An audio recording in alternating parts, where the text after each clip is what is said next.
All right, what's up, everyone, and welcome to the second episode of the Envision Gaming Podcast. I'm your host, Brad's Gaming, and today I am joined by Clonish Joe, Hello, everyone.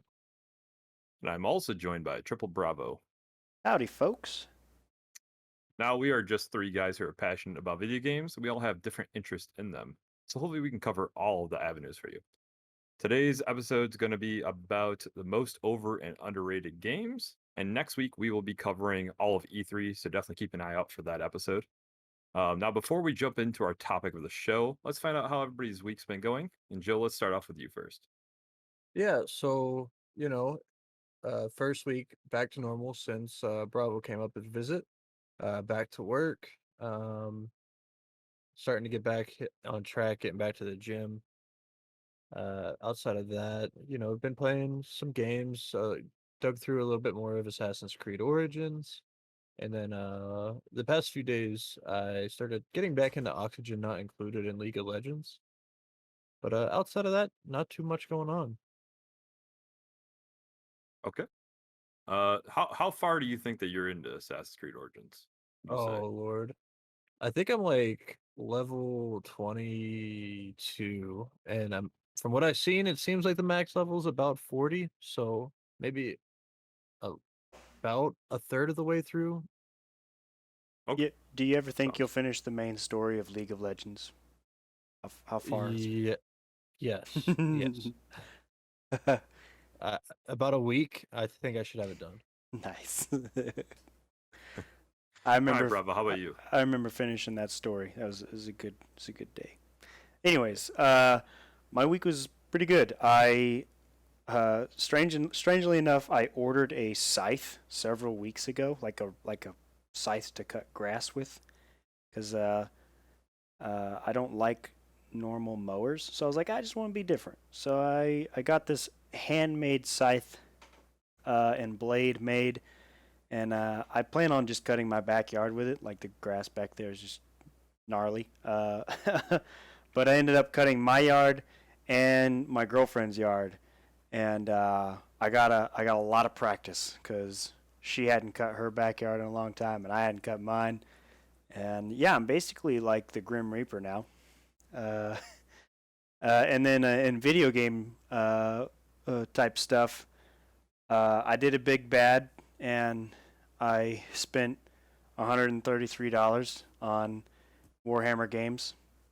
They they have a humongous sale going on because of the Warhammer Skulls event that I'll talk about later.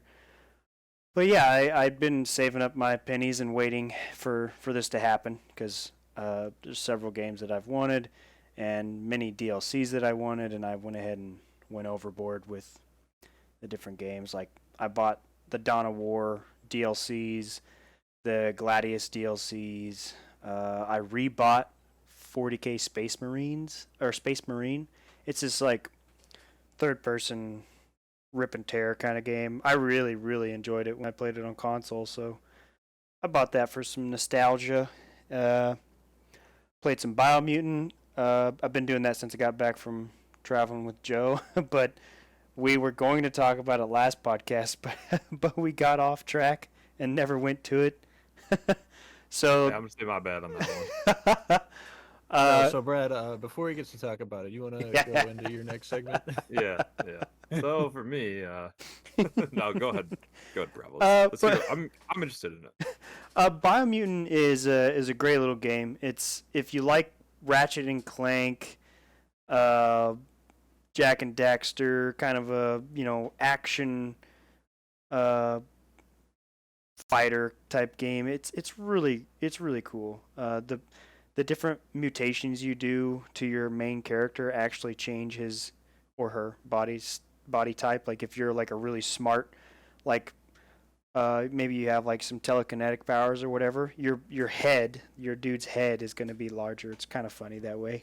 But the combat is pretty fun. They don't have the ability to lock on to enemies, which kind of threw me off the first bit because I guess I was just expecting to play lazy. But the it adds a little bit of extra skill you have to the game, which is kind of cool. because you actually have to land your punches to get combos off to build up your key meter to do cool super fight stuff. So yeah, if you like those kind of like action RPG style games, there's no reason why you shouldn't pick this one up. Now, Bravo, is that only a PC game or is that on console as well? Dude, I gotta be honest. I don't know. Yeah, I do not know that. I've been following it on PC for like 5 years, and I just never cared to look it up on any other platform. Other than that, some friends of mine invited me to play Talisman Digital Edition, which is like this like 8-year-old digital game based off of a board game. It's pretty cutthroat. I'll probably be playing it some more. Haven't played it enough to really give it a review yet, but I've enjoyed myself so far. And I picked up No Man's Sky to play the new DLC stuff they have, like more rideable characters and refined worlds and more things to do, and it's just another whole layer of stuff to do. So I started playing No Man's Sky again. What about you, Brad? What have you been doing? Before So, we get you oh, go ahead, going, Joe. Brad, Biomutant is on Windows, PS4, Xbox One, and then it will be coming to PS5 and Xbox Series X and S. Nice. So, going off a little bit, No Man's Sky, I've actually wanted a little bit to pick it up because that game has made such a drastic increase in, playability, I feel like. Because before it was a little bland, just from what I saw. Obviously, I never played it, but the game looks great now. So, I could definitely see myself picking it up at some point. Anyways, I've got kind of a funny story to talk about. So, last night, I was working during the day and then got home. It's right around 4 o'clock. Normally, I would be going out to my girl's house, but instead, I ended up staying home because my stepdad's getting a dumpster, so we're kind of cleaning out shop.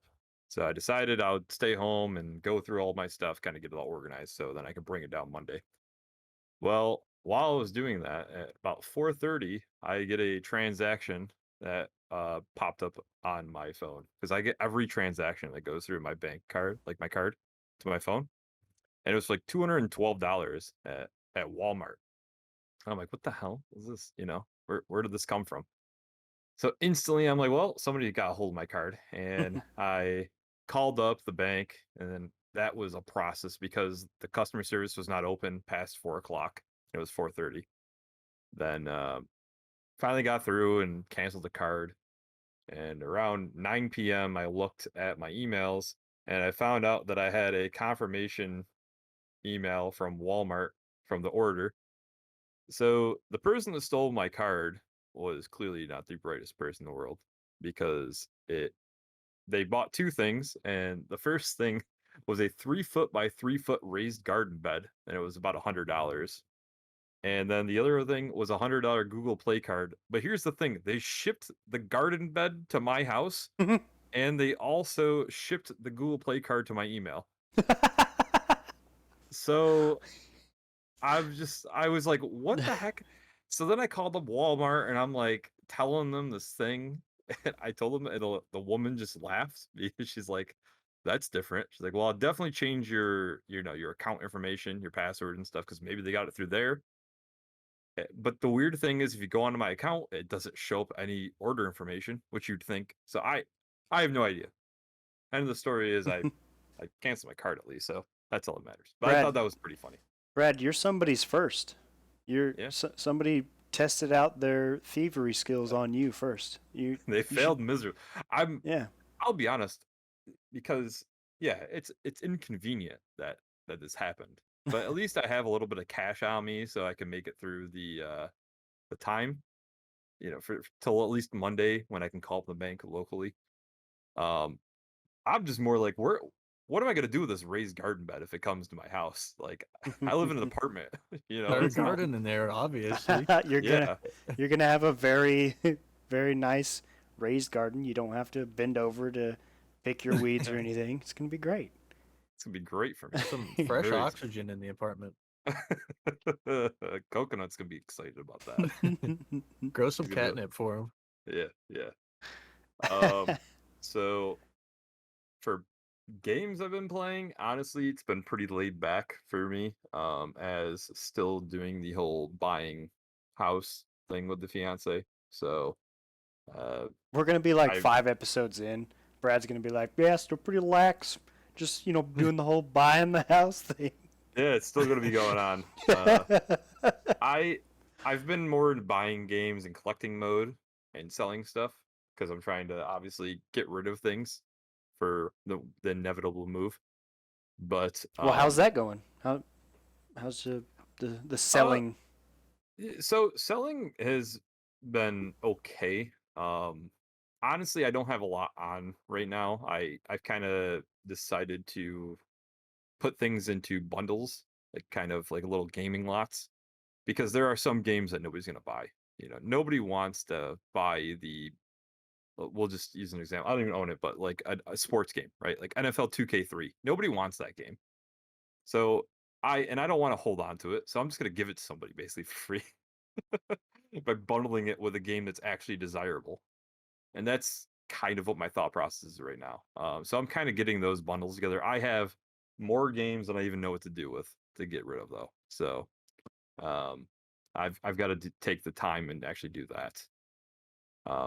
But games I've been playing a very little bit of Hearthstone's new mini set that came out on my birthday, June 3rd, which it's okay. Just like I said, I haven't put a ton of time in. I probably played about 5-6 games. And then I also have played a bit of Virtua Fighter 5, as that was a free game of PlayStation Plus. And obviously, like I said before, I'm a big fan of fighting games. I just suck at them, so I don't ever go online and play them. It's amusing though, so I messed around with it with my buddy. And I guess because we're going to be going into the news segment, so we've decided we're going to do, each of us going to have kind of our own segments.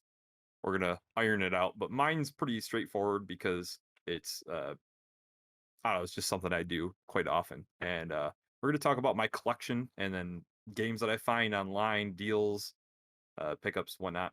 So I actually, going along with what I've done this week, I took Friday off from work and we went to a vintage, kind of like a flea market. It's like vintage stuff. We went to it about 2 years ago and they had some games and whatnot. So decided to go there again, and there was nothing. Completely a dud. But it was nice out, so it's like, hey, I don't mind taking the day off, hanging out, just enjoying the weather. Then we ended up going to a local retro game shop in the mall and ended up grabbing a one game there, which I can't even think about it. It's a PlayStation 1 game, Covert Ops something.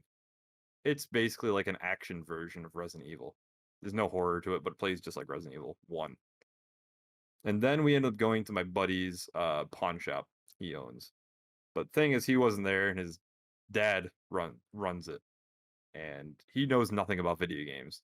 So we decided to check it out. Found a whole bunch of stuff, and I feel bad because I feel like the guy would have probably been like, I don't know if we could sell it for this cheap because they didn't change the price on these, but they still made money. I know they did. I ended up grabbing Rugrats Search for Reptar for like $5 on PlayStation 1. So that, and as weird, here's the thing, it only had the manual and the back case in the game. Didn't have like a front case. Couldn't find it. So he's like, oh, $5, whatever. And the game works perfectly fine. And I took off the front case for one of the games that I have that's nothing, like Centipede, that nobody's gonna want. So that game's worth like $20 though. So like perfect. Make a couple bucks on that. Then I grabbed White Knight Chronicles 2. I don't know if any of you guys have heard of that. No. It's like an RPG. It's a PlayStation exclusive, PlayStation 3. And he had it for $10 loose, and it goes for about $31. So can't complain about that. Stealing Another, from your friend's pawn shop. yeah, well, I know he probably paid $5 for this damn game, and he sold it for $10. He doubled his money. And it's not like he ran a card; it just was cash, you know. Hmm. Also, grabbed a second copy of Silent Hill Downpour for $20. That game has gone through the roof. That used to be $20. Now it's about a $70 game. Oh wow. And yeah, Brad lives uh, in this alternate like reality where like people just like buy and sell these games that I just don't know about at all. It's so oh, if interesting you, to hear about. it's in, I'm like just scratching the surface when it comes to it. So I only know, I think the big games, I would say. If you go into more retro stuff like original NES, SNES, Sega Genesis, I have no idea what's worth what. Other than like the really big names. Like obviously everybody knows that stadium events. If you found that in a bunch of something, it's worth a lot of money, right? Hmm. Um, but I mean White Knight Chronicles, if it wasn't for me kind of going through looking on different websites, I would have never known that that was worth something. I think now tell me if I'm wrong here, but I think that you're actually involved in some kind of cartel where they're like lacing the inner case of the game boxes with drugs and Yeah. selling them for this excessive price, and that's how they're moving drugs across the United States. It's actually quite a large problem. I'm gonna need you to go ahead and report on that. I am going to report him. So You do that. Some FBI Um agents like this game isn't worth $70. Get him, boys. I don't honestly, I don't think any game's worth $70 that is a used game. I I get it. It's like a collectible thing. Cuz I've paid more than $70 for a game before just to finish off a collection for Silent Hill. I would never do it again, but yes, you would.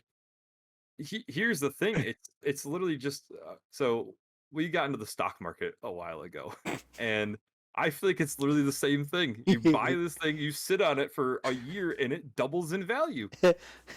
What do you mean my money isn't based on any kind of material in the world? Yeah, What do you mean it's based on itself? What?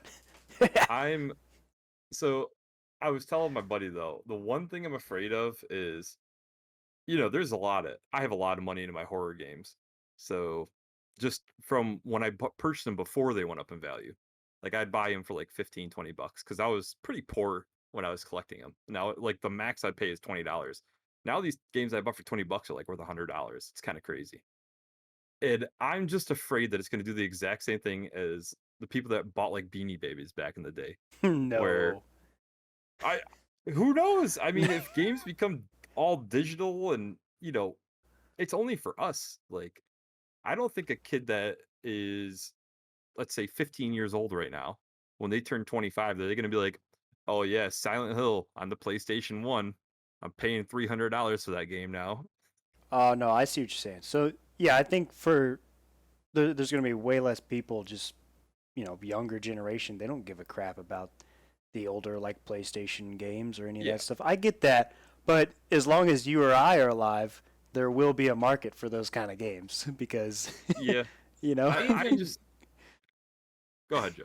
even like going forward, there's the market's definitely going to get smaller over time, but there's still going to be people that play it. Like look at old school NES games and whatnot today.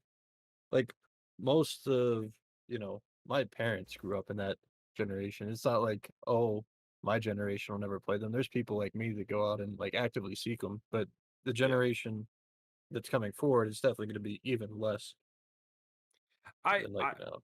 I think the thing that I look at is these games are never getting reprinted. Like as in there's a chance that they gets printed on like a modern console, right? Like maybe we'll see a PlayStation 5 rendition of Silent Hill 1 or something somehow, right? I don't know. But there are no more PlayStation 1 Silent Hill games out there.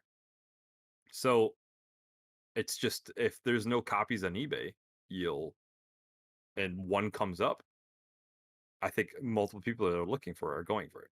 I don't know. For sure. That's So just the law of supply and demand. Mhm. yeah, exactly. And I think I've because of so they called it the PlayStation Apocalypse when the PlayStation was Sony was threatening to close down the PlayStation Vita and the PlayStation 3 store. For some reason, everybody went and started buying all of the games that are on PlayStation 3, and certain ones went up, certain didn't. And basically, once I saw that happen, it got me to be kind of cognitive of this, and I'm like, wow, at some point, even the PlayStation 4 is going to have this happen. So it's turned into this thing where if I see a game that I feel like is relatively rare, I'm trying to pick it up just so then down the road I'm not paying $100 for it,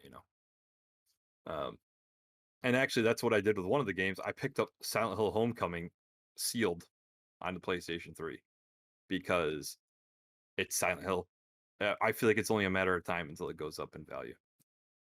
Anything that has Silent Hill in its name seems to be like Homecoming and the HD collection. Only two games that are not worth over $100 right now.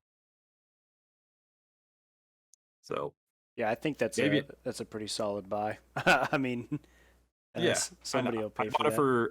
I bought it brand new for $30. So I mean, realistically, yeah, it's $30. I already own the game. It's not like the greatest thing, but I'm just thinking, okay, what's the worst that happens? It stays the exact same value, and then I resell it for $30, get my money back. Like I don't see it ever going down below $30. Yeah, that's fair. Yeah. But yeah, so that's gonna be it. I'll throw in one last thing. I picked up Clock Tower 3 on PlayStation 2. That's the last one. We got a little long on the pickups.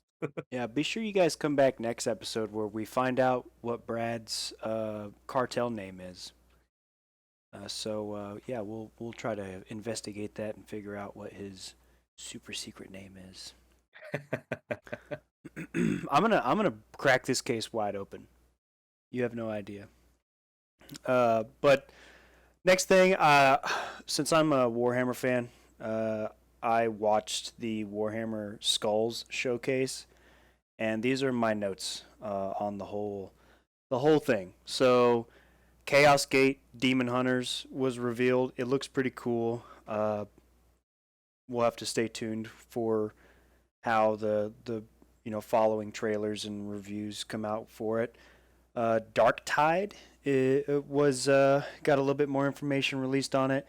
It's like your Vermintide equivalent, but just in like the futuristic 40K universe. I have a problem with that, and that problem is Dan Abnett. He is a writer, and for those of you who don't know who Dan is, he is a very good writer, but he has this like weird stigma where he only cares about the human story, right? Well, if you're like me and you like 40K because of the Astarte or the Space Marines, you're not going to get Space Marines in anything that he's involved with, right? So that's why Darktide doesn't have a Space Marine as a playable character, because he wants it to be human.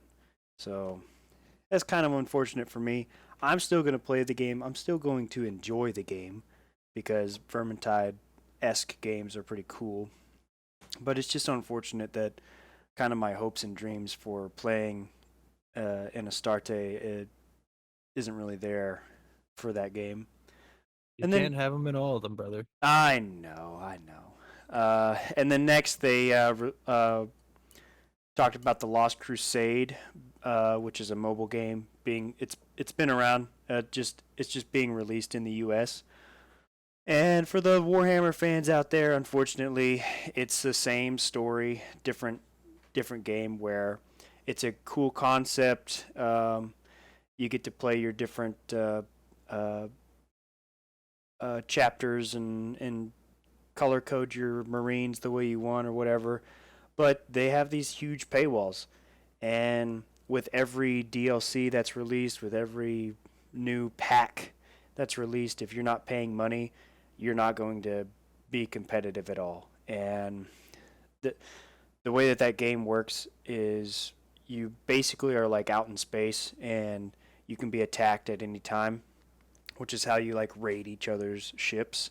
So you just get raided constantly by these people who are these massive whales in the game and have all the newest stuff. So it's just not fun for the average Joe. So I probably won't play it, but if you want to pick it up and play it, you don't mind losing to those big whales, you could probably still have some fun with it.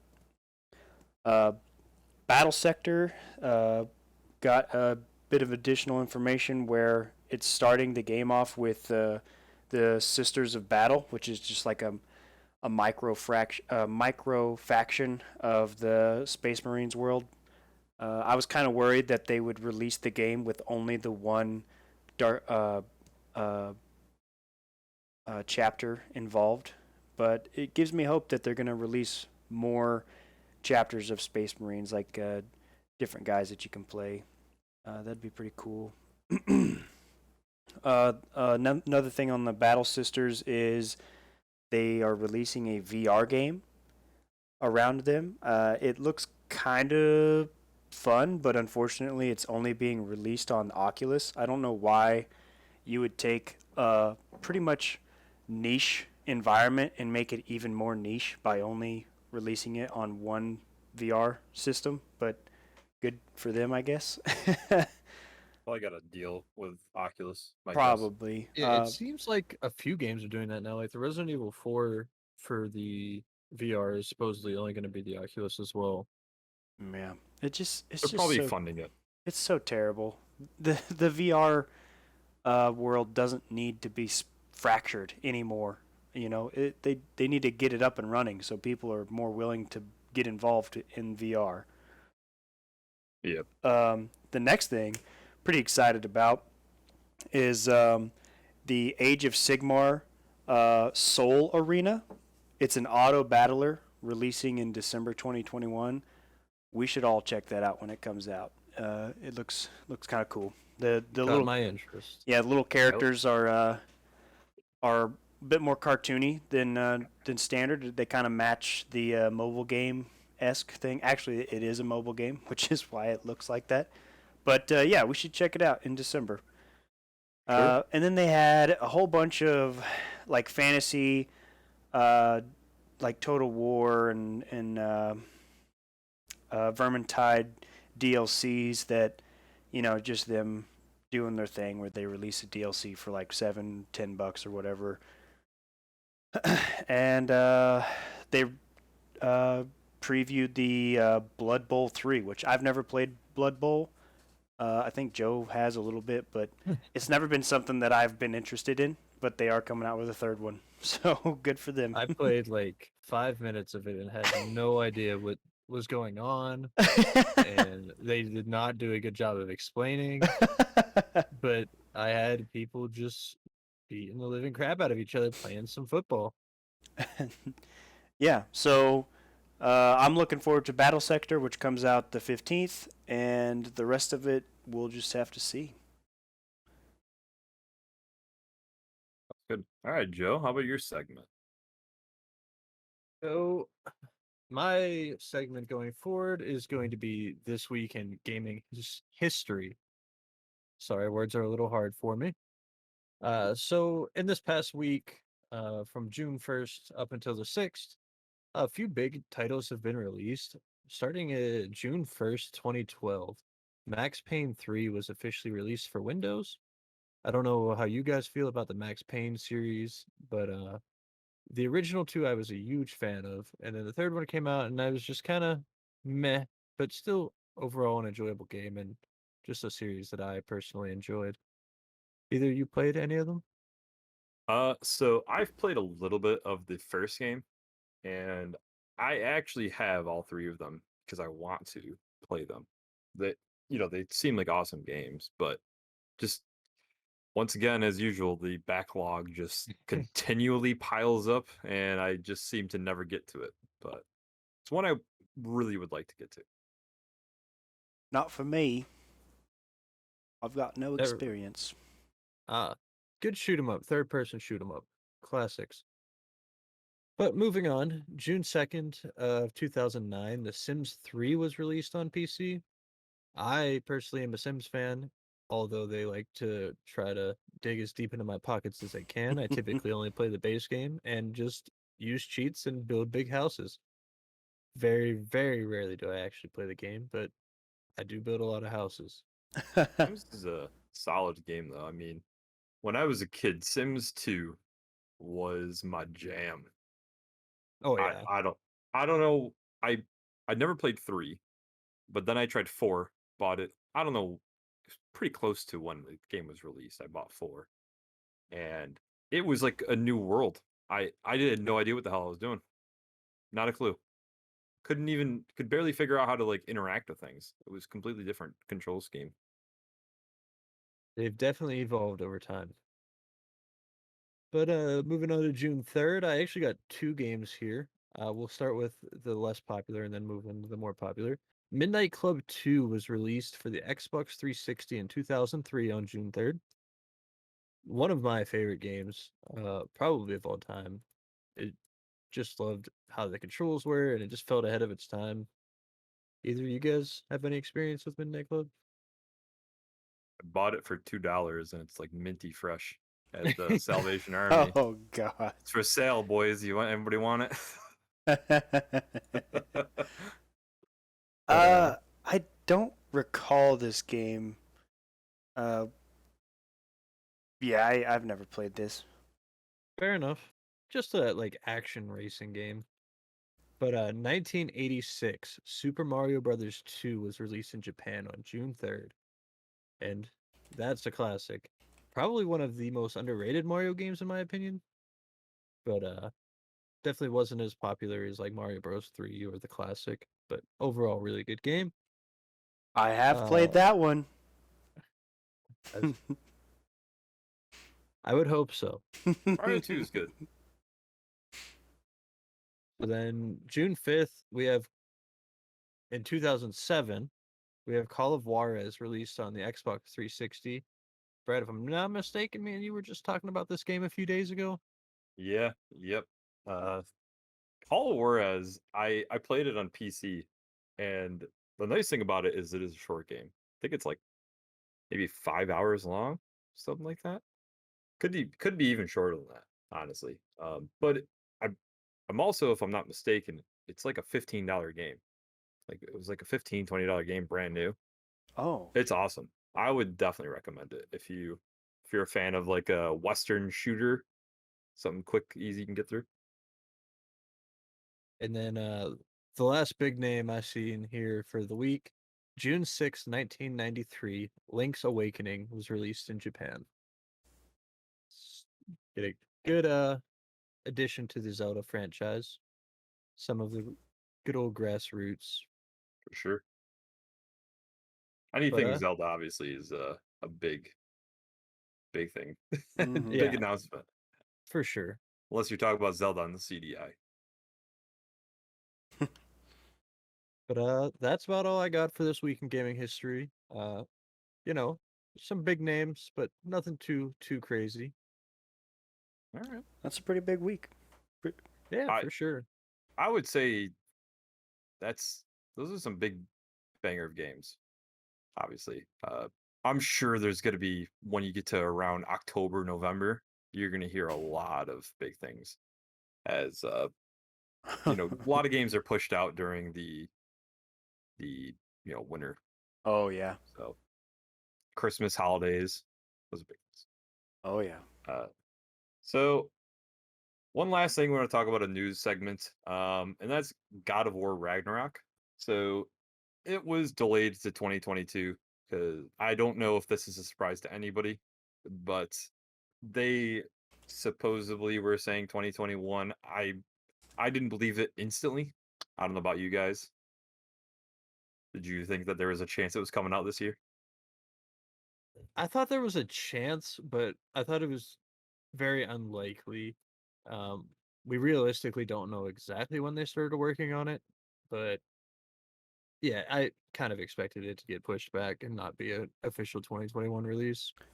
Yeah, I was surprised that it got announced so early. So, you know, now that I've heard that it's been pushed back, I'm like, okay, that makes sense. Somebody's excited, but I look I forward think to it when it do come out. also obviously COVID hit every studio, so it's not surprising that a lot of games have been pushed back. It's just kind of, and you can't blame the studios. Like they kind of get a free pass, I feel.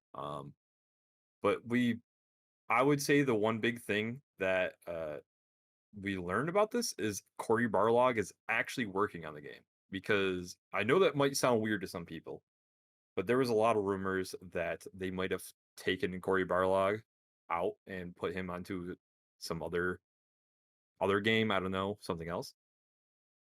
And realistically, we know nothing about this. It's kind of just here was the logo. It said Ragnarok, and they put 2021 up. So all speculation people have is just that speculation. Yeah, they were saying it's not even like officially titled Ragnarok. That was just like the name they threw out just to announce that there's going to be another God of War game. Really, Yep. it sounds like kind of similar to the Bethesda thing, where they just wanted to throw out a name just to get people hyped. Like, oh, Yep. Elder Scrolls 6 is going to be out at some point. I mean, everybody knew that was going to happen. Everybody Yeah. knows, because of how well God of War did, that there was going to be a second game. It's not like it was a question. Yeah. So, but anyways, I think we can actually jump into our main topic of the show. So, all three of us have chosen an overrated game and an underrated game to compare and determine which one is the most over and underrated game. So, how about you, Bravo? Let's start with your overrated game. I think we'll do that. We'll start with the overrated games, and then we'll go to the underrated games. How's that sound? Works for me. Sounds amazing. Actual magic. Yep. Anyways, I So had pay me to the big bucks. juggle this back and forth for a while between like which one is the most overrated. But I think I'm gonna go with Fortnite. I think it's a cool concept, but boy golly, does it not deserve the crazy amount of support that it has. And I think it's held up purely on the backs of children, on the younger folk who play that game, because it is it is not this crazy game that just, I mean, it just pumps out money, or profits rather, and yeah, it just clear as day. It's just overrated. It to me kind of reminds me of how the popularity of boy bands are, where it's just teenagers being teenagers going wild about something. Yeah. Because it's literally just in the video game sense. I I've never even touched Fortnite myself. Haven't even installed it, never played it, nothing. It I know that it's not for me. I understand the, I guess, gameplay of it, that it would be kind of cool, but I don't know what the draw of it is. Yeah. So I played a lot of Fortnite, especially when it first released. Like, I just Damn, stumbled Bravo. upon it. I just stumbled upon it scrolling through like the Xbox store.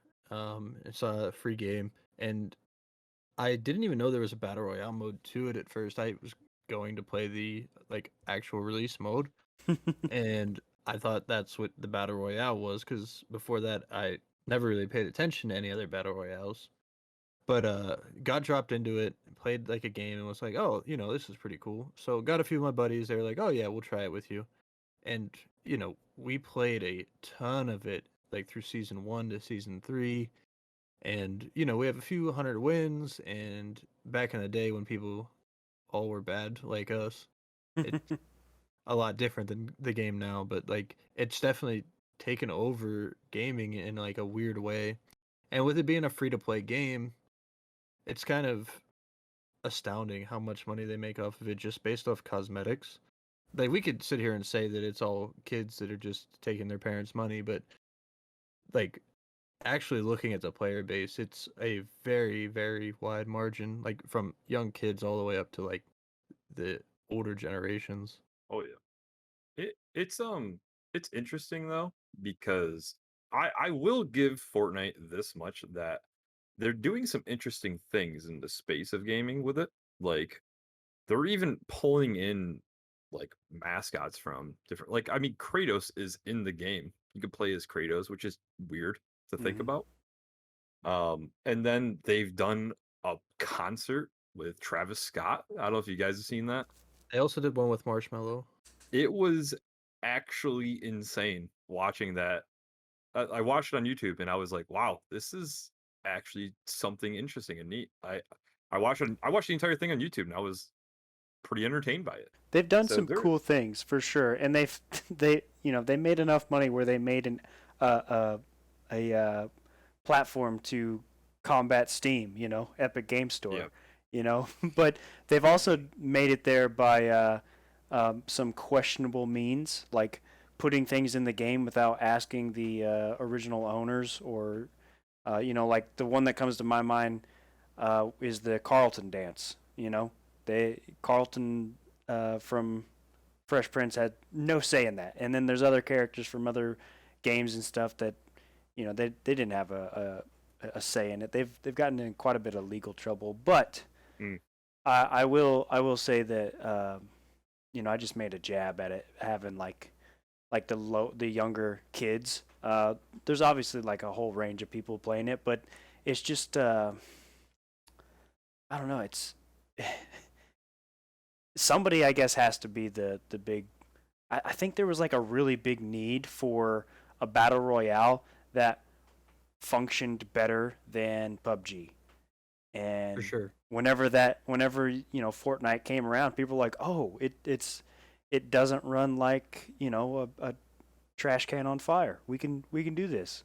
And now I you guys obviously will know a lot more about battle royale games than me, as I play about 0 multiplayer games. But didn't Call of Duty release one that was free?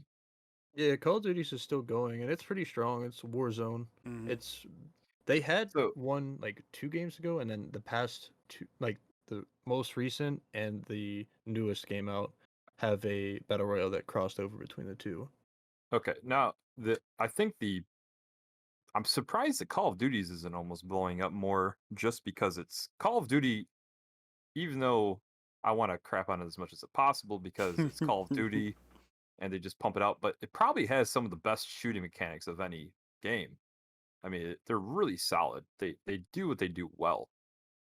But I think it's partially the aesthetic of the game, being it's a little more cartoony, and also I don't know if third person's a draw to some people, but I prefer third person games over first person games, so that would definitely bring me over to the Fortnite side more than Call of Duty. Yeah. I I do think though that it's a bit overrated. Call of Duty will also like try to get your PC to take off like a rocket, and it's like a 200 gig game. Like it is not optimized at all. Yeah. No. Call of Duty also is focused slightly more towards like an older audience, whereas Fortnite has that, like you said, the cutesy look to it that appeals to everyone. hmm Whether you're a little kid and you see, Spider-Man or whoever they have running around on screen, or, an older person like our age that looks at it and just like, oh, it's a cool art style. Yeah, Yeah. I jumped in Fortnite like 2 months ago, and I'm just running around, little cartoon character, and I'm like, is that Wolverine charging at me? Oh my god! Yeah, and he just like came over and just swiped me a couple times and killed me. I was like, oh well, I thought I was playing a battle royale, but apparently not. Yeah. Yeah, I feel like we can probably get pretty deep into a conversation in it, and I think we will make it its own topic for an episode, is talking about free to play and how we feel about it, We definitely should. because I think it's pretty interesting Yeah, we could way talk to go about about it. how free to play as a platform, or as how if something is free, then you are the you are what is the market, like the player is the Mhm. market then. But Yeah, anyways, yeah. yeah. Okay, so unless you got anything else to add, Joe or Bravo of Fortnite, I think maybe we can go to Joe, talk about and his overrated game. no, but even though I, play the devil's advocate with Fortnite, I do agree that it's extremely overrated. Yeah. But for my overrated game, I actually chose a series which is probably a hot take in today's world, but I think the entire Final Fantasy series is completely overrated.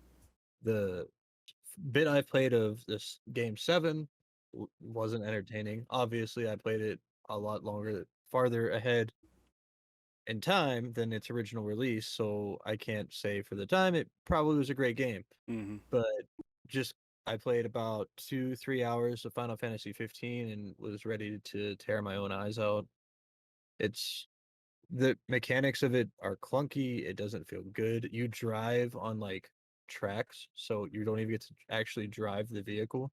You just kind of follow along, and if you want to turn left, you hit left once. And I don't see any appeal to it.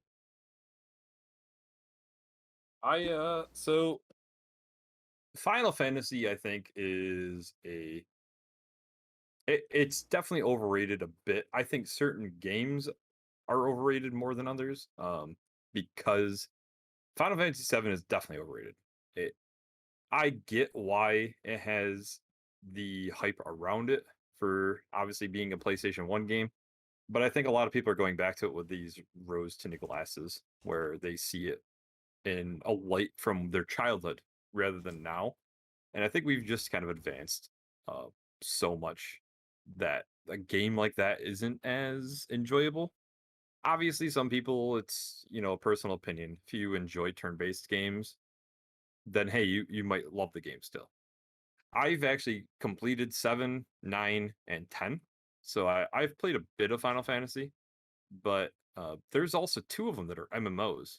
I mean, I don't know much about them, but I know that they exist. And yeah, I don't know what the hype is behind them. I'm just not a big JRPG guy, so Hmm. I I would agree with that. I never got the opportunity to play them as I was younger.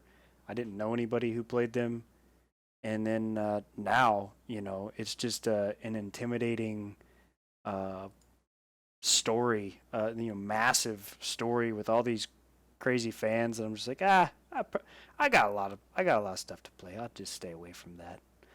So have either of you played or even like, because there was a demo for the Final Fantasy VII remake. Have you played the demo or the actual game? So I added it to like my PS5 when it was free, but I haven't personally played it. I did watch people on Twitch play it. I had a friend who was playing through it. Mhm. I mean, it looks better than the old one, but it still just looks like a clunky game. I mean, even the fantasy aspects to it don't even appeal to me. Why would I play something like that for a fantasy game over Dark Souls or even Yeah, The Legend of Zelda? I feel like has a more interesting fantasy to it than that. I agree. I never was a big fan. So I played the demo all the way through for 7. And it was I don't know what the end product looked like, obviously, because maybe they did some tweaking. You can't judge something based on a demo. But every single enemy was like a, a sponge. I mean, I was fighting. So in the game, there are regular enemies when you played like the PS1 version. And yeah, I mean, they were like these mechs. And they took a couple hits, but it was like maybe 3 hits and you'd kill them. I mean, it was like a 10-minute battle with a regular enemy. I I was really thrown off by that. And it completely took me out of the game and I was like, I don't know why anybody would want to play it. Hmm. Same thing with the boss. Played one of the bosses. It's another kind of big. It's like a scorpion mech, and it was like a 35, 40-minute battle. Oh my I goodness. Yeah, Jesus.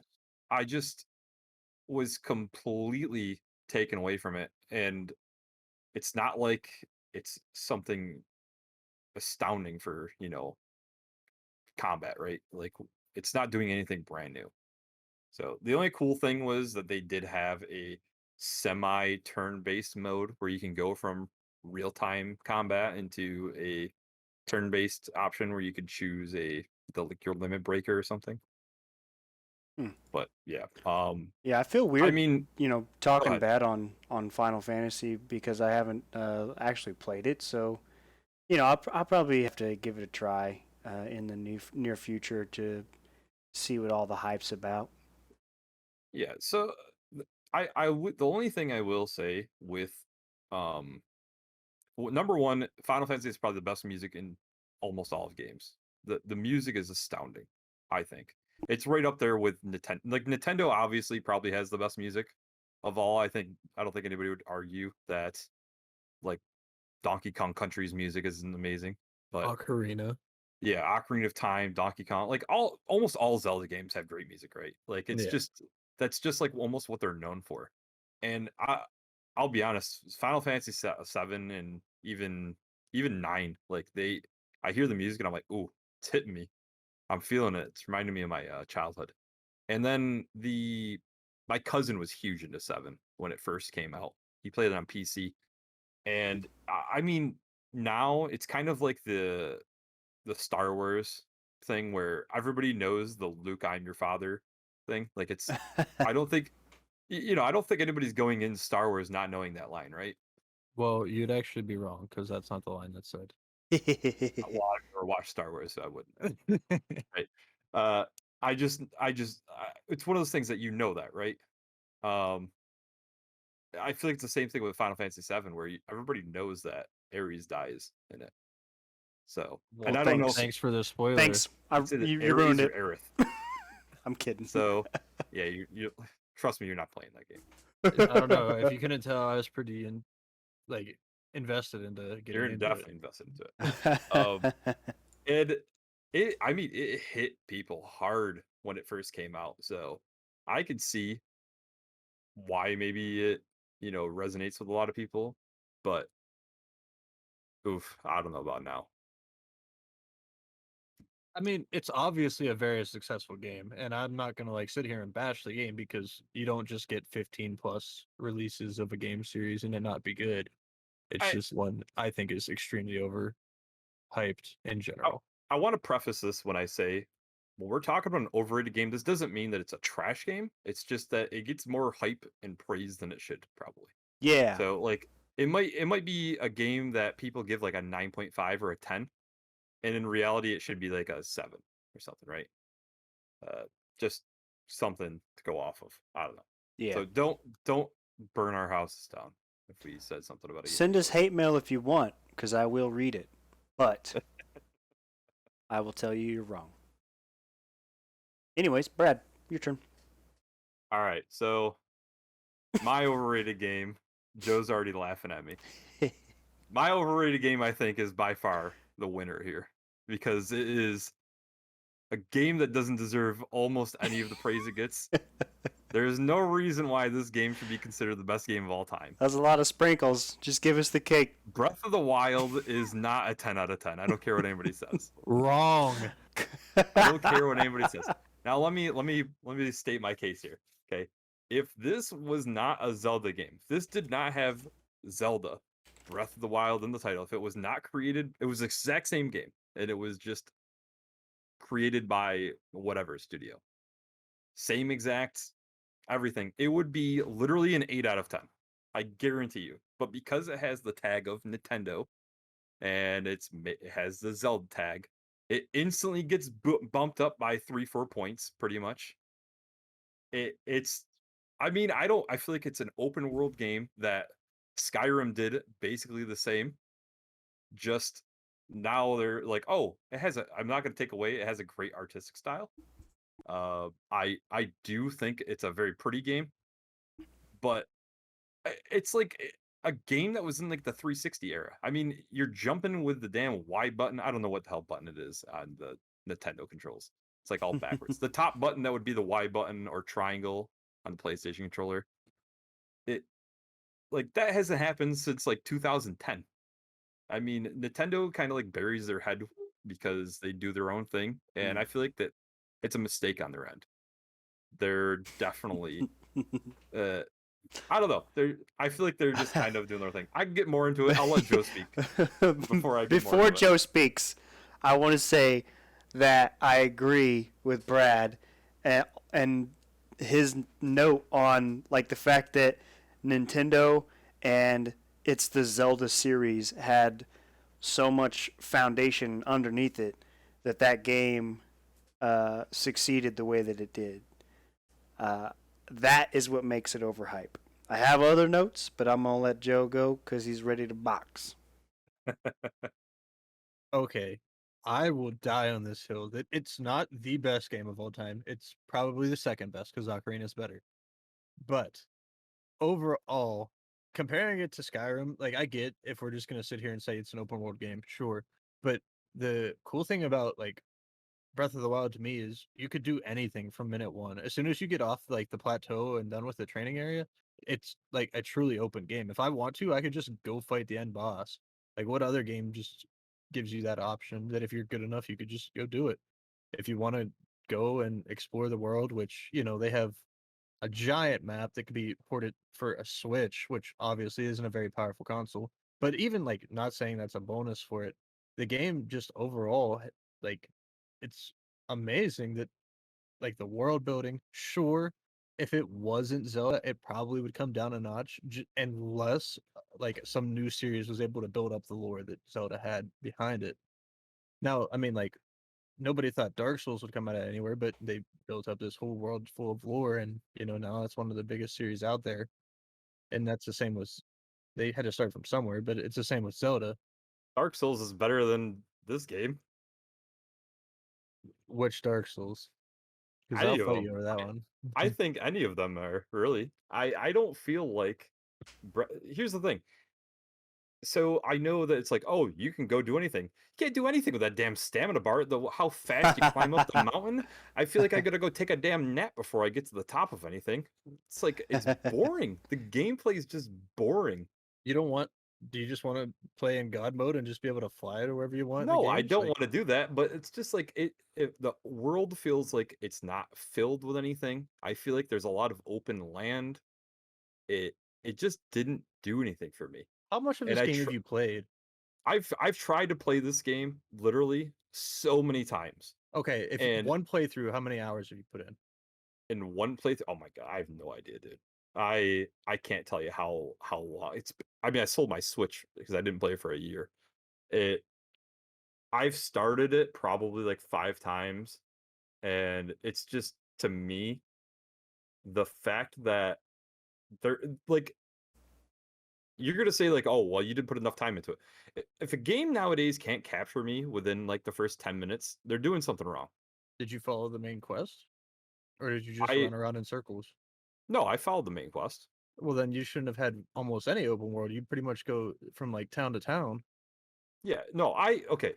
I did a little bit of exploring, like because I said I played it a couple times, but I've gone through a couple of the quests and I just got bored. And I'm like, I'm just not playing this anymore. It's just done.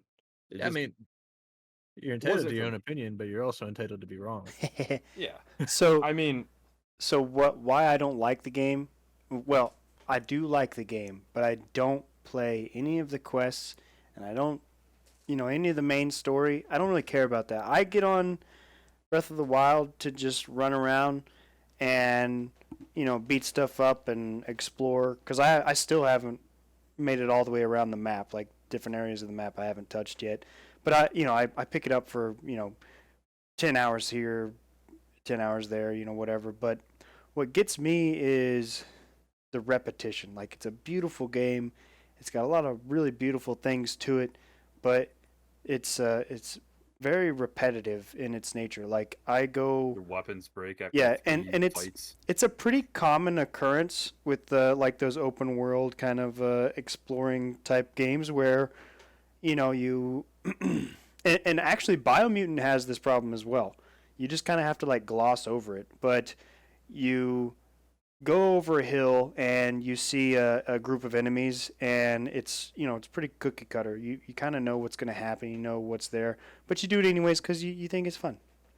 But it's just not as good of a game as what it's not like this revolutionary thing. And one thing that was brought to my attention by a completionist friend of mine is like some ridiculous percent of that game is just finding the how do you say it? Koroks. Korok seeds. Yeah, the seeds. So like if you were to like have a goal, in mind, and it wasn't the main quest, there's like nothing to do. And yeah, sure, you can go make your own story and do your own thing, like me or probably thousands of other people out there, but it's just not as fulfilling as other games out there. So I feel like it's 9.8 out of 10 rating should probably be like a 7. or a 6.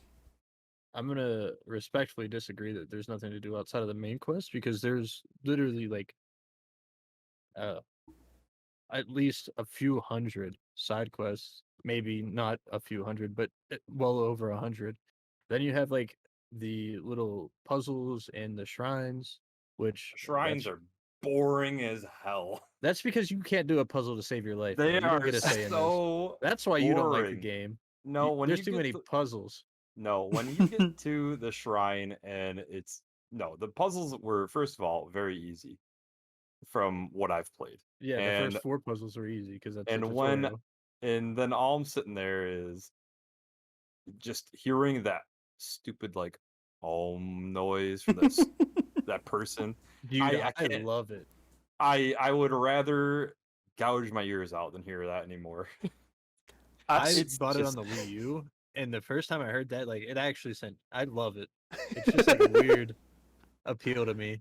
I Oh get my why people God. wouldn't. I've played quite a few of the shrines in my exploration of the map, and I have yet to be challenged. But I still play them because I This is what I like them. But it's Like I not. said, yeah. all I was gonna say is basically I want to preface this of saying I don't think it's a bad game. I just think that people put this game up on a pedestal like you've never seen before and act like, it's done nothing wrong. It's perfection. There's never gonna be a game like it. And everybody compares it to like these games of Breath of the Wild. I'm like, Breath of the Wild is not that good. Dude. There are better games in Legend of Zelda. All Like, right. it doesn't make any sense. So here's the perfect explanation of this game. It's Apple releasing an app or a feature that the rest of the world has had for 3 years. Like it's got all this stuff that they've re-released to the world through the scope of Zelda, but there's like no unique feature to it. It's just strange. I mean, I even think Odyssey fell a little bit to this. Like, I think Odyssey was a great game, but people were putting it up on a pedestal also. Like, it wasn't that amazing. It's a fun platformer Mario game, yeah. But is it like a 9.5 out of 10? No. It's probably like So- an 8.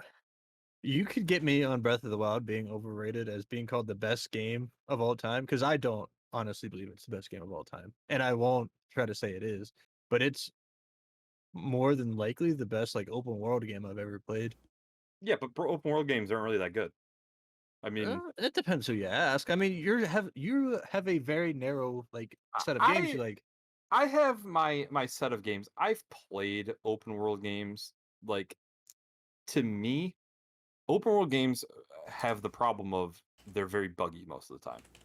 Sure. And I think that that's something that most of us can agree on.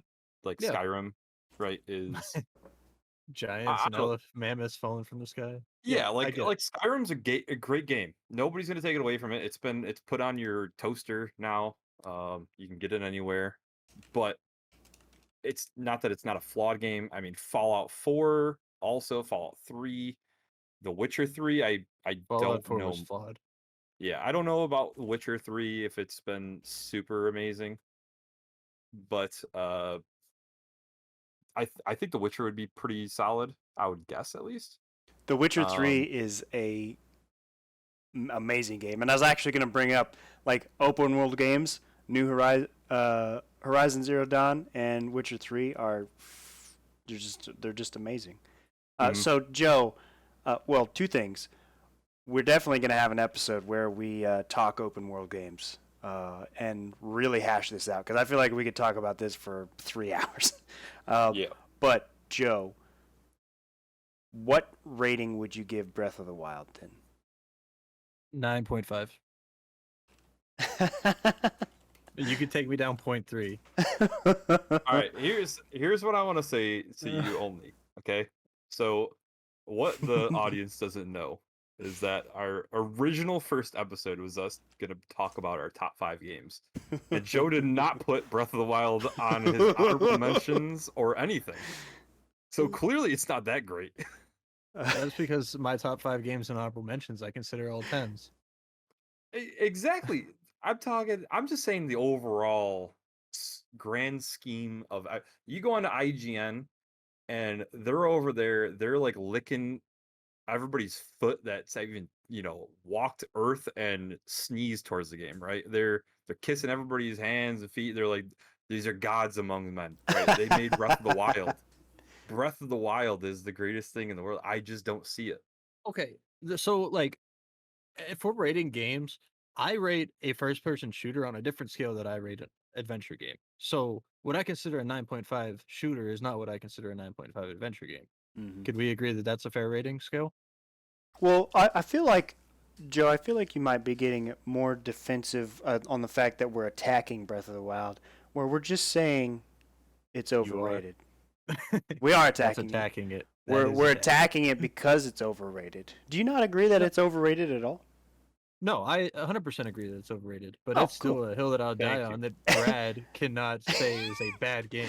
Joe's And it is just not a 7. I didn't say it's a bad game. I said that it's an extremely overrated game. I don't know, Brad. You're coming out with the fisticuffs pretty hard. I feel like I gotta cut. It's one of those things where somebody pushes so far in favor for it that I feel like I have to almost come at it and be like, what is it doing that's so revolutionary? Nobody Like, knows, but it's Nothing. provocative. It's just a like it's just an open world game that's pretty good that has the Zelda tag attached to it. Look at those and graphics, is though. incredibly like optimized. Like sure, we were just talking about how open world adventure games are super buggy. Like Zelda didn't have that issue, and it was No. released finished. It wasn't Yeah. The Witcher that came out that was a hot mess and took a few years to get up to par. Breath of the Wild came out and it was ready to roll. That's and true. It took everything from the best adventure games and combined it into one, and therefore it is probably the best adventure game. They would definitely say- did not reinvent the wheel, but they did No. polish the wheel before releasing it, which is something you got to say because a lot of people don't remember. But it took The Witcher 3 a while because it came out very similar to Cyberpunk 2077, where it came out like hot garbage, and Yeah. it was only after a year and a half that they actually had a really really good game. But let's I don't let's yeah. wrap that up. We've all agreed, Joe. I'm looking at you. We've all agreed that Wrong. they are all overrated They're all games. overrated, but which one's the most overrated? If not Final Fantasy. slightly underrated. Okay, let's go backwards this time. Brad, what's your most underrated game? All right. So hear me out on this one. Saw the video game on PlayStation 3. It's trash, but hear me out. All right. If you're a fan of the movies at least, I would say the first 3, you get a cute little story that, it kind of ties some things in. It has characters that you've seen. And honestly, it's fun, like in a bad way. It's fun. I don't know what else to say about that. If you're a person that doesn't like spooky games, you're not a fan of the spooky stuff, but you're looking for like a Halloween style thing, this is definitely up your alley. It's just kind of creepy atmosphere. There's no like jump scares. It's not going to actually scare you or whatever. And like Joe kind of pointed out, I'm not the best at puzzles, but I felt like I had a big brain in this one. Puzzles are real easy. So if you want to actually play through the game, it's very short. You can get through it. Only negative thing is, for some reason, it's expensive. Kind of expensive. It's about like $30, I think, right now. And I will let you know though, if you do end up falling to where you're like, oh, it wasn't terrible, because the combat's like definitely mediocre at best. I think that what draws you into the game is just the story, and like I said, it's more of if you're a fan of Saw movies, which is my thing. I really loved the movies when I was younger. But there's a second game out there. The second game goes online for about $80, if not more. Oh, And it is actually a dumpster fire. Like they completely destroyed the game. It's even worse. I feel like Brad cheated because he picked a game that was older and I have no access to. So It's you not win. older. You win, Brad. We'll have to come up with more rules next time. But No, I wouldn't say it's older. You know, it's a PlayStation 3 game. PlayStation 3, Xbox 360. no, you're That's right. considered The- retro nowadays. I know it probably is. Brad, Sadly. what we got to do is you have to play this for us. Stream it for us, and we have to see this game. This underrated game. So You I did stream it. have, yeah, I streamed this in October, and I have an actual full playthrough of it on my YouTube. What? Yeah. That was Yeah, not I- planned, by the way, audience. I did not plan that. I did not plug I- Brad's channel. I have never played this, but I did watch Brad play it, and I could tell you just from watching it, this game was not underrated by any means. If anything, it's overrated. I am a huge fan of like the Saw series of movies. You think about Saw, you don't necessarily think horror, you think of a gore fest, and you get a little bit of it during the game, but the game looks like if the very, very first Resident Evil and Silent Hill and like an actual Saw movie had a baby, and it came out with like 7 arms and half a leg. All right. What a description we have there. I would love to Yeah. see that, like, you know how video games do like the 3-star reviews and like next to it says like a couple of blurbs? Like it's just the review of this game is just your opinion of this monstrous creature that Oh god. I mean, I get it what you're saying for it's obviously not good, right? And The- also Brad's just like talking himself out of it the whole time. Like the first thing he said was it's not a good game, but yeah, I feel like I have to say that because everybody's gonna be like, this game is horrendous. Because it is. I mean, I'm trying to remember. I'm actually gonna look up, think on IGN if they had a score rating. They might not even need that. God. But I'm pretty sure the game got like a 4 out of 10. And I feel like that's being a little rough I on feel it. like that's overrating it. I feel like it's a little rough, you know. I'm more in like the realm of a 2 here. I feel like it's like a 6.5. It's an okay game. You know, you have a little fun if you, like I said, you're a fan of it. They have the traps that you've seen throughout the entire series. They reference most of them. It's interesting. Now, are you gonna get the best up to date graphics? No. And it's made by Konami. You know, they don't do anything. So that's something, I guess. They made something relatively recent. Maybe this is why they stopped making games. It was probably a good idea. All right, so I'm gonna say I didn't have the best case for this, but you know, I had fun. Okay, It's entertaining at the least, and it was I for one am gonna go watch your playthrough of this game since you rate it so was- highly.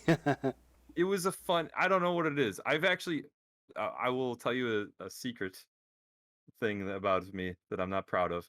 So I've 100% of the game twice. When I was younger, around when it first came out, I had it on the 360, and I beat it. I got all the achievements on it. And then the last time I played it on PS3, when Joe watched it, I got all the trophies on there too. So So, I don't know. It's like one of those guilty pleasures. so Brad, please elaborate this to me. You're giving this game a 6.5, and you're giving Breath of the Wild a 7. I didn't say I'd get. I said it was like an 8.5. And Saw gets the boost because it's like it reminds me of a B movie, right? So when you sit down and you watch a bad horror film, Oh, Are I thought you meant you- like the B movie, and I was like, okay. no, yeah, not that movie, but the B horror films, right? Okay, So yeah. when you watch a B horror film, are you going there because you want to be blown away? Are you like just there to have a good time? No, yeah, you neither, got to because I'm not there. you got to go in there with the right mentality. You're like, I'm going to watch this because it's a ridiculous B B-rated movie. Like the director was taking himself seriously, Yeah. but we are not. I get what you're It's saying. almost like you go into it like it's a comedy, even though they're trying to be scary. Mm-hmm. So I don't know. Like I said, I feel like that's why I give it extra points. In a vacuum, if you're looking at it and you're taking it very seriously, yeah, it's not a good game.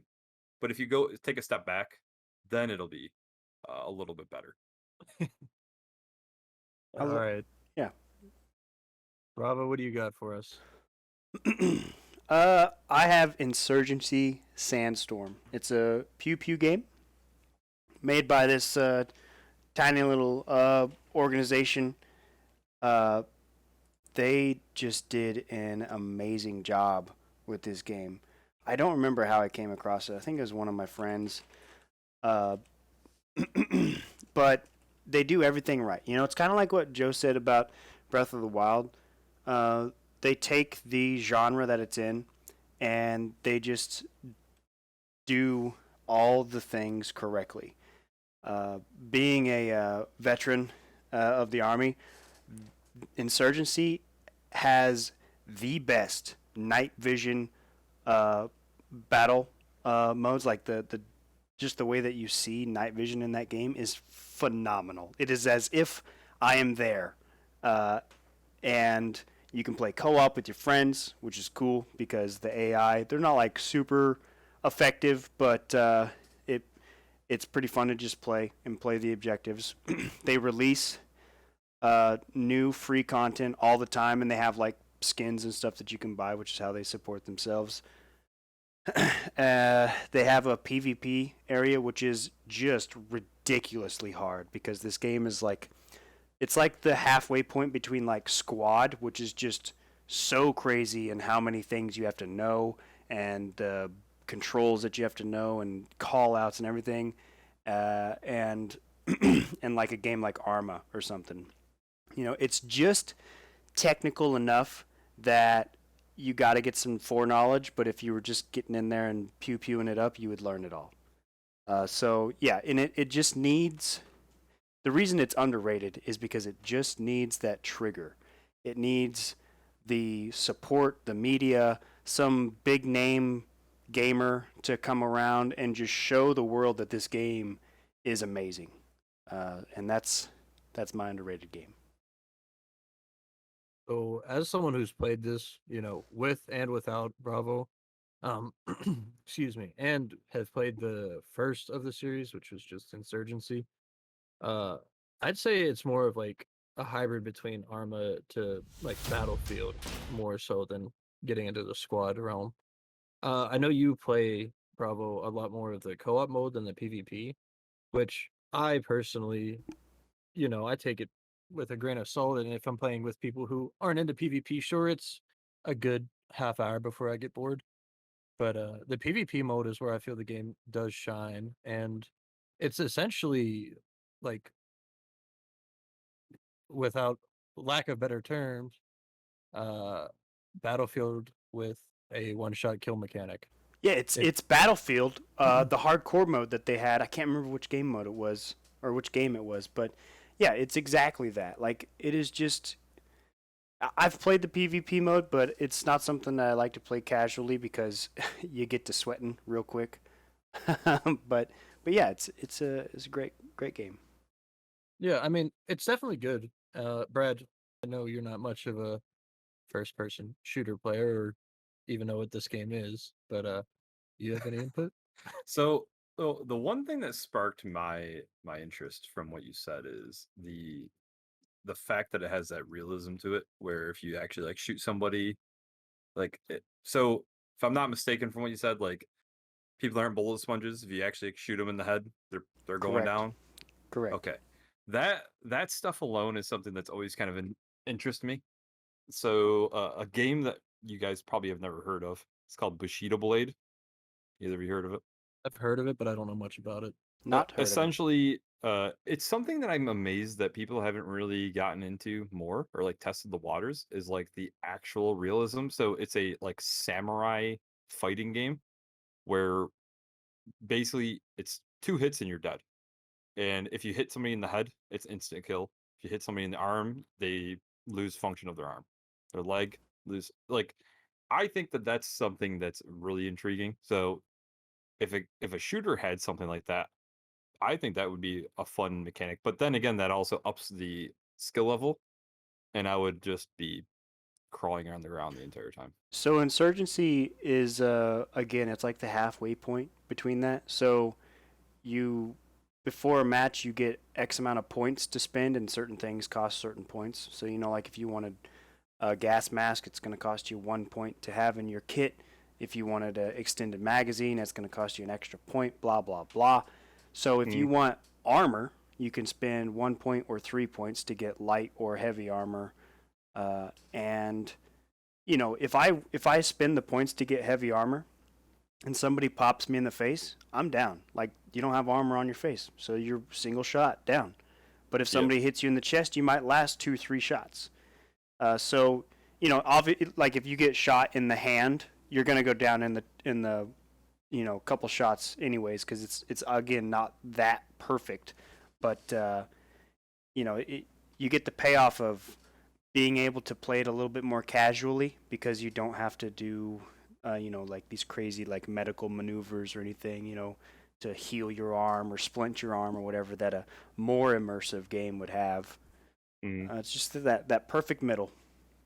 Having that fine line is something that actually was something that we talked about a little bit, where I don't know how some people enjoy those super simulated racing games, where while yes, they could be fun for the right person, but I feel like you want a little bit of realism. So you want to have an arcade game, but maybe have the crashing mechanics where you actually see the damage on the car, because that's the fun stuff.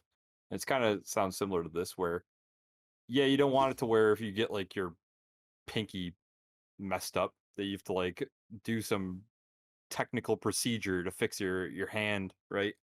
I feel like it's more of, okay, you just wrapped yourself up. Kind of the game that I played is Far Cry. That's like a first-person shooter. Even though, that's not like the greatest first-person shooter game or whatever, but I do like the fact that it's just really simple to heal, right? And kind of goes. Obviously, that's not even remotely close to realistic, but I like the healing process of it. Yeah. I'm glad we can all agree about this. I clearly don't know anything, so. No, it's definitely an underrated game, and it deserves more love than it currently gets. But it has like a little cult following. Yes, the cult. But anyway, all right, let's hear forward, Joe. All right. What crappy game are you going to tell us? We're going to go back a few years. 2K10. To Ty the Tasmanian Tiger. Ooh. And I played it on the GameCube, I believe. I know it was on the PS2, and I believe it was the original Xbox as well. But little platformer, comedy game to a point. You're a Tasmanian tiger, and you're running around with an Australian accent throwing boomerangs. Obviously a big stereotypical game for Australians that, from my knowledge, took it just as funny as everyone else. But they ended up making 4 of the games. I've only played the first, and it's just a game that not many people seem to even know it ever existed. But I remember having so much fun with it, and it's a game that I've went back. I actually permanently rented it from Blockbuster. And you're wondering why Blockbuster is gone, Joseph, because of my Ty the Tasmanian Tiger. But yeah, I thoroughly enjoyed it. Bravo, I know you said you had a little bit of history with it. Yeah, so I've actually played this game, and it was amazing. There's no reason why it couldn't have been as popular as like Jak and Daxter or something. It just didn't quite get the story going for it through the other games. But like you could upgrade your boomerang, and they had outfits that the guy could wear, and it was cartoony and comical, and I am sure if we went back and played it now, we would get like the adult jokes that went over our head when we first played it. But it was just a great game, and I wish that they would. I hope that they come back with the remake of this game after making a new Jak and Daxter remake, of course. Now- just specifically for me. Speaking of which, did you guys know that they made an HD remake on the PlayStation 4 of this game? Tasmanian Tiger? Yeah, What? it's I'm on bu- sale right now for $20. What? Yeah, and it's on the I- Switch too. They did a remake before On they the did. Switch. Yep, it's on. So from what I've seen, they have an HD remake on the PlayStation 4 and the Switch, and Xbox One too, and Windows. Good lord. I don't know Windows. if I don't know if the remake's on Windows, but it says Windows here. So yeah. Oh, wow, they've they- remade this. They kickstarted this thing. That's so cool. Yeah. Well, underrated no more, fellow The game citizens. was it says the game was remastered in HD for the Windows, and made available through Steam in 2016. Wow. I'm looking at it on Steam. I don't see the remaster, but they have like the 4 games. And it's funny to me. The first 3 are all $15, and then the fourth one's $6. So I wonder how the fourth one got taken. Probably wasn't too well. That's But awesome. from what I've seen, I remember seeing it on the shelves when I was a kid, just walking around looking at everything. But I'm kind of surprised I didn't pick it up, because it has that same, kind of, I would say, aesthetic as like the Crash and Spyros and Jak and Daxters and stuff. For sure. So it's definitely a cute game. I'm surprised my buddy hasn't talked to me about it either, because he's a huge platformer fan. But it's something I wouldn't mind looking into myself. Yeah, playing this and game trying was out. so much fun. And like I didn't even know it was on PC, but I'm probably gonna buy all 4 of them just to play through them. Yeah, to play another bunch of games for your backlog. It does say, like, I'm just watching the video here of the Steam one, and it does say remastered in HD for PC. So this may be the HD remaster. And it looks pretty good from what I've seen.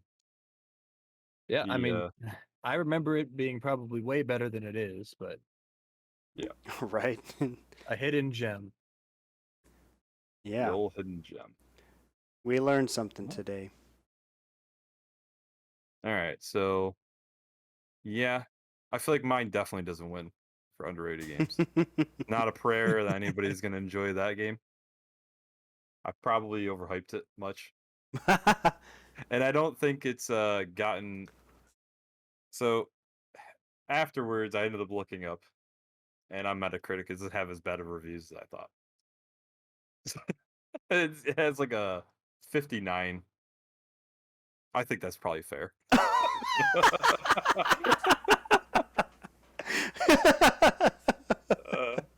I Oh was basing mine man. off of like a 3.5 and a 4. 59. Yeah, it's about a 59. That's awesome. So, anyways, Well, who are we giving the crown to for the most overrated game? most overrated is Breath of the Wild by far. By far, no hand. I'm walking away. I'm How out. about this? We will leave it up to the audience.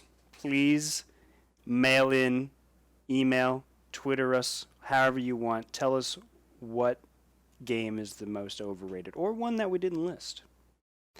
Same thing with the underrated, although I think Insurgency Sandstorm wins completely. I disagree. I think Saul wins just because I want it right. Even though there's not a prayer that it is. Well, all right. You guys want to end it right there?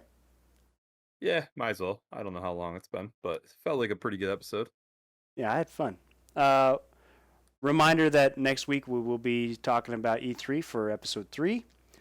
Feel free to drop a comment on our YouTube, Envision Gaming. We will be archiving all the episodes there.